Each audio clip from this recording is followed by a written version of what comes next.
Toute la nuit, le général américain et le général francophone se poursuivirent à la lueur des projecteurs sur la piste du jeu de loi.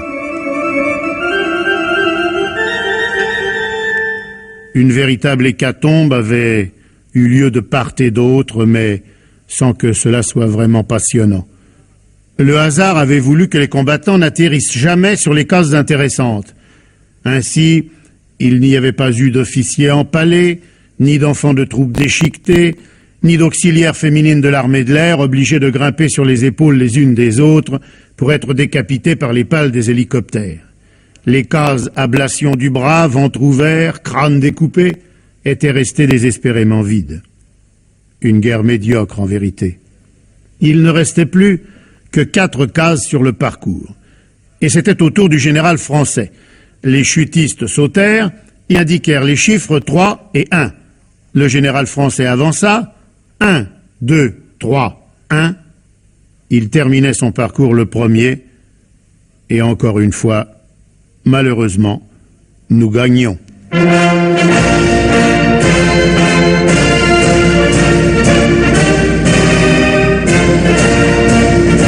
Le général français ôta sa vareuse et commença à se faire harakiri tandis que les drapeaux francophones étaient mis en berne. La méthode harakiri, qui servait toujours de clôture aux batailles, avait été empruntée à de vieilles coutumes japonaises. Elle donnait toujours un certain cachet à la résolution des conflits. À la sortie de l'école supérieure de guerre, les généraux passaient un mois dans un hôpital militaire. On leur fendait la peau du ventre sur toute la longueur et on refermait à l'aide d'une légion éclair. La légion éclair n'était pas autre chose que le grand cordon de la Légion d'honneur muni d'une fermeture éclair. Lorsque les généraux connaissaient la honte d'être vainqueurs, ce qui ne permettait pas à leur pays de subir de salvatrices destructions, ils se faisaient harakiri en arrachant leur légion d'honneur, ce qui leur ouvrait le ventre.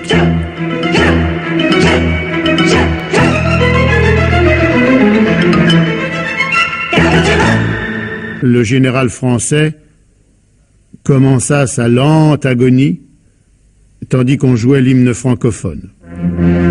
Les spectateurs partirent lentement.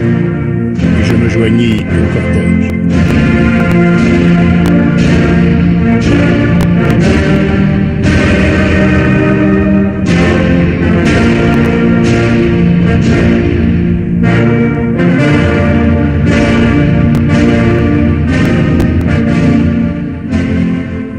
Je n'étais pas mort à la guerre, il me fallait donc remplir un certain nombre de formalités et notamment me rendre chez les contrôleurs de chance.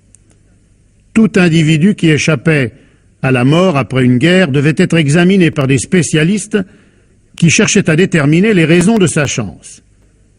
Les statisticiens pensaient en effet que les facteurs de chance étaient de gros dangers pour la société et qu'ils devaient être combattus. Par exemple, si les natifs du Scorpion ou du Verseau mouraient plus vieux que les autres, ce qui risquait d'encombrer les rues, on s'arrangeait pour que les enfants naissent le mois d'après sous un autre signe, pour lequel on avait établi qu'on mourrait plus jeune. En contrôlant ainsi l'influence des signes du zodiaque, on pouvait faire naître des générations entières sous un signe défavorable et l'on était assuré de les voir disparaître rapidement.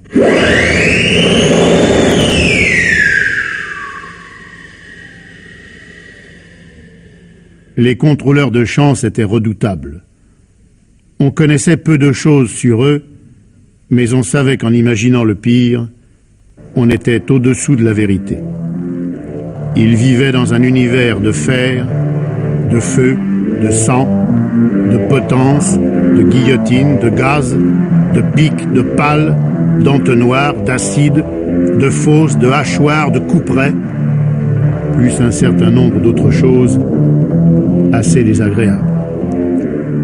Le seul avantage que je pouvais trouver à ma situation était que je n'avais plus à me rendre en ville au milieu des dangers de la circulation et que je n'avais plus non plus à me préoccuper de mon travail. Je me joignis à la file des survivants et me dirigeai vers le centre de contrôle de la chance. Je n'étais pas mort à la guerre. Après tout, c'était bon signe. Oui,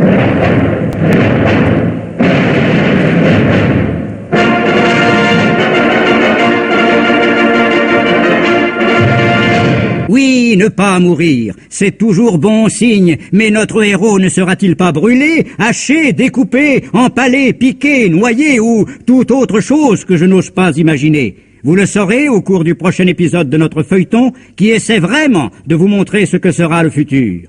L'Apocalypse est pour demain ou les aventures plutôt spéciales de Robin Crusoe.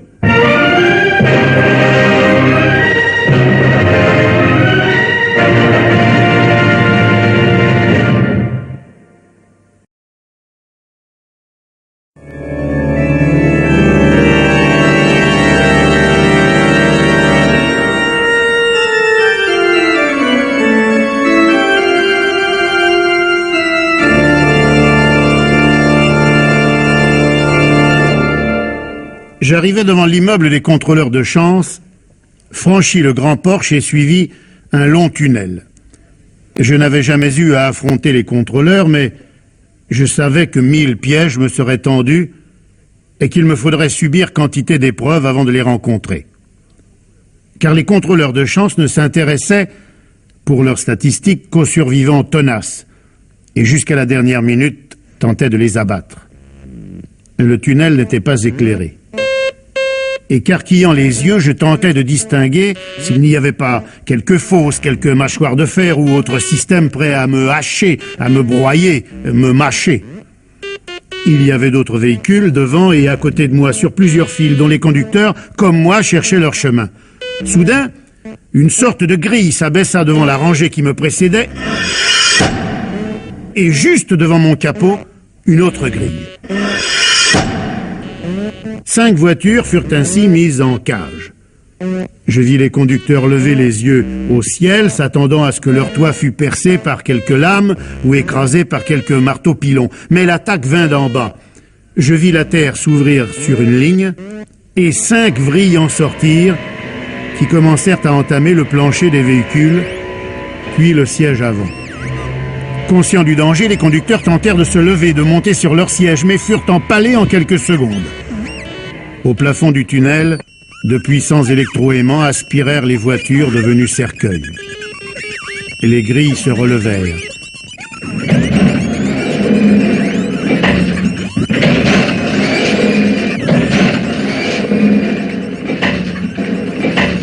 Sachant qu'ils ne pouvaient faire autrement, les conducteurs, dont je faisais partie, reprirent leur route. Soudain, le tunnel fut divisé dans le sens de la longueur par 4 murs de verre qui formèrent 5 couloirs violemment éclairés. Je ne pouvais tourner ni à gauche ni à droite et dus emprunter le couloir numéro 3. Les parois de verre me permirent de suivre ce que faisaient les véhicules qui s'étaient engagés à ma droite dans le couloir numéro 4 et à ma gauche dans le couloir numéro 2, et ce que je vis me glaça d'effroi. Au centre du couloir numéro 4 se trouvait une trentaine de gigantesques scies à ruban, espacées de 5 cm en 5 cm, qui commencèrent à découper le capot de la voiture, puis le pare-brise. Le conducteur se débattit, essaya de se coller d'un côté, puis de l'autre, puis de se réfugier dans le fond de son automobile, mais finalement fut découpé en tranches verticales, tandis que le sol basculait vers l'avant pour faire tomber dans une fosse les débris ferreux et humains. Le conducteur qui se trouvait à ma gauche avait suivi lui aussi par la paroi de verre le sort de l'automobiliste scié. Apparemment, dans son couloir, il n'avait pas subi le moindre dommage. Il me fit un signe de la main, le pouce en l'air, pour me montrer que tout allait bien, et amorça un sourire qui se transforma tout à coup en un rictus horrible. Je ne compris pas tout de suite ce qui se passait, puis je vis qu'une scie circulaire de très grand diamètre et disposée horizontalement à 20 cm du sol venait de découper le plancher de sa voiture et de lui sectionner les jambes au-dessus des chevilles. Il tenta de se lever, mais n'ayant plus de pied, se trouva plus bas et se fit couper les genoux, ce qui le fit choir sur les genoux, tandis que la scie lui coupait la taille. Bientôt, je ne le vis plus. Je regardais devant moi. J'arrivais au bout du couloir et il ne m'était rien arrivé. La chance durerait-elle jusqu'à la fin? Mais jusqu'à la fin de quoi? Et quelle serait la fin?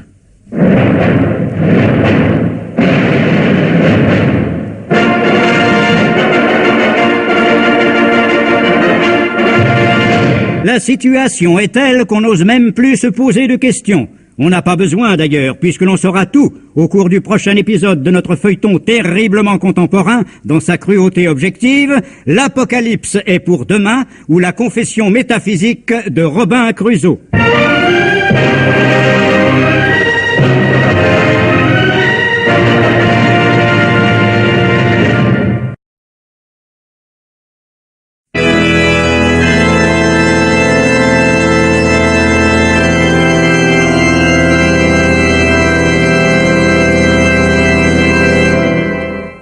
Je n'avais pas été victime des pièges tendus par les contrôleurs de chance. La plupart des conducteurs qui étaient entrés en même temps que moi dans le tunnel de sélection avaient péri. Les scies circulaires, les pales, les mâchoires de fer, les broyeurs n'avaient pas cessé d'éliminer les machines et les humains. Moi, je n'avais rien. Je commençais vraiment à me demander pourquoi je possédais cette veine insolente. 4 véhicules seulement, dont le mien, restait encore en état de marche à la sortie du tunnel. Celui-ci débouchait sur une cour en forme de V. Il était impossible à 4 véhicules de s'y tenir de front et nous dûmes nous mettre en file. J'occupais la 3e position. À la pointe du V s'ouvrait une cage d'ascenseur. La première voiture s'y engagea. Une porte transparente se referma et rien ne se produisit d'anormal, sinon que l'ascenseur ne s'éleva ni ne descendit. Pourtant, tout à coup, quelque chose me parut bizarre. La voiture qui venait de pénétrer dans l'ascenseur était noire avec des sièges rouges. Et je distinguais très nettement qu'elle était devenue rouge avec des sièges noirs. Je m'interrogeais sur cet étrange phénomène lorsque je vis le toit se boursoufler, la tôle se tordre et commencer à fondre. Je compris que l'ascenseur était en réalité un four à haute température et que la carrosserie était devenue rouge sous l'action de la chaleur. Ce que j'avais pris pour un siège noir n'était autre que le corps calciné du conducteur. La voiture fondit comme beurre au soleil et dans une sorte de rigole passant sous la porte, le métal en fusion se mit à couler. Un instant, j'aperçus quelques dents qui surnageaient. Je sentis quelques frissons me parcourir en songeant que ce sort tragique serait peut-être le mien dans quelques secondes.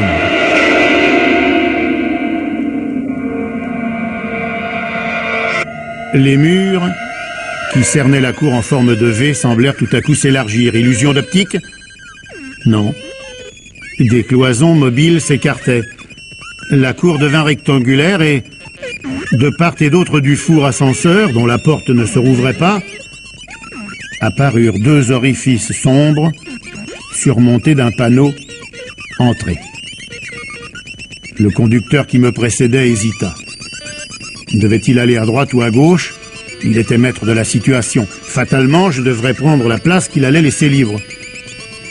Il choisit l'orifice de gauche.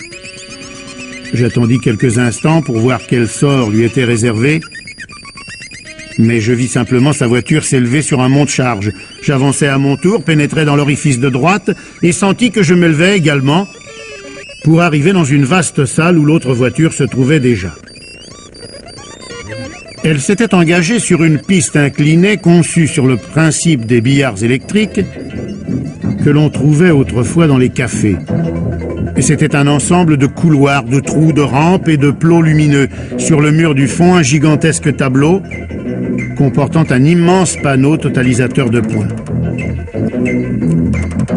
De son monte-charge, La voiture avait glissé jusqu'à se trouver sur une sorte de rampe entre deux murs assez peu élevés, juste ce qu'il fallait pour qu'elle ne puisse dévier de sa route si elle avançait.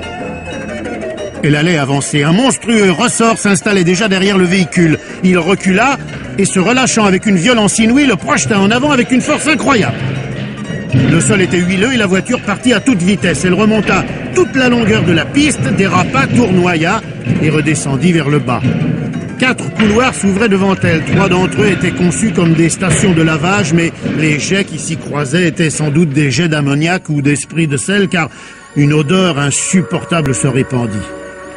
Par une chance incroyable, la voiture passa dans le couloir où il n'y avait rien. Une sonnerie retentit. Le compteur du tableau lumineux enregistra 10 points.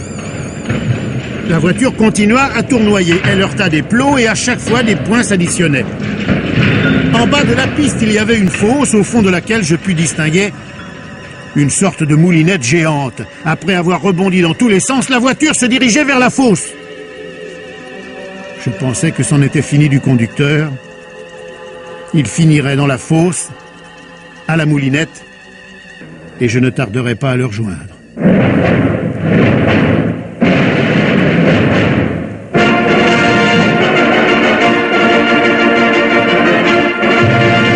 Quelle abomination!